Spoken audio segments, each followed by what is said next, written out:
ಒಂದು ಕಟ್ಟಡದ ಪ್ಲಾಸ್ಟರಿಂಗ್ ಕೆಲಸ ಮಾಡೋದಕ್ಕಿಂತ ಮೊದಲು ಯಾವೆಲ್ಲ ವಿಷಯಗಳನ್ನು ಗಮನಿಸಬೇಕು, ಯಾವೆಲ್ಲ ಕೆಲಸಗಳು ಮುಗಿದಿರಬೇಕು ಅನ್ನೋದನ್ನು ನೋಡೋದಾದರೆ, ಮೊದಲನೇದಾಗಿ ಮಾಡಿರ್ತಕ್ಕಂಥ ಬ್ಲಾಕ್ ವರ್ಕು 7 ಡೇಸ್ 7 ದಿನಗಳ ಕಾಲ ಕ್ಯೂರಿಂಗ್ ಆಗಿದೆಯಾ ಅನ್ನೋದನ್ನು ಖಾತ್ರಿಪಡಿಸ್ಕೊಬೇಕಾಗುತ್ತೆ.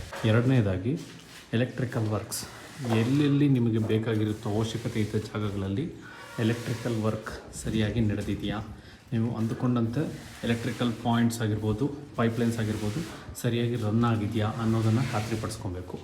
ಮೂರನೇದಾಗಿ ವಾಸ್ಕಲ್ ಫಿಟ್ಟಿಂಗ್ಸ್ ಸರಿಯಾದ ರೀತಿಯಲ್ಲಾಗಿರಬೇಕು. ಅದರ ಆ್ಯಂಕರಿಂಗು ಸರಿಯಾಗಿ ಮಾಡಿರಬೇಕು ಗೋಡೆಗಳಿಗೆ, ಅದನ್ನು ಪ್ಯಾಕಿಂಗ್ ಮಾಡಿರಬೇಕು.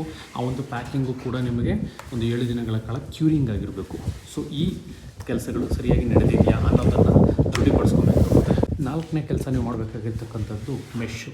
ಎಲ್ಲೆಲ್ಲಿ ಬೀಮ್ ಮತ್ತು ಗೋಡೆಗಳು ಬಂದಿದೆಯೋ, ಕಾಲಮ್ ಮತ್ತು ಗೋಡೆಗಳು ಬಂದಿದೆಯೋ ಈ ಒಂದು ಜಾಗಗಳಲ್ಲಿ ಈ ರೀತಿಯಾದ ಚಿಕನ್ ಮೆಶ್ ಬರುತ್ತೆ, ಪಾಲಿಸ್ಟರ್ ಚಿಕನ್ ಮೆಶ್ ಬರುತ್ತೆ.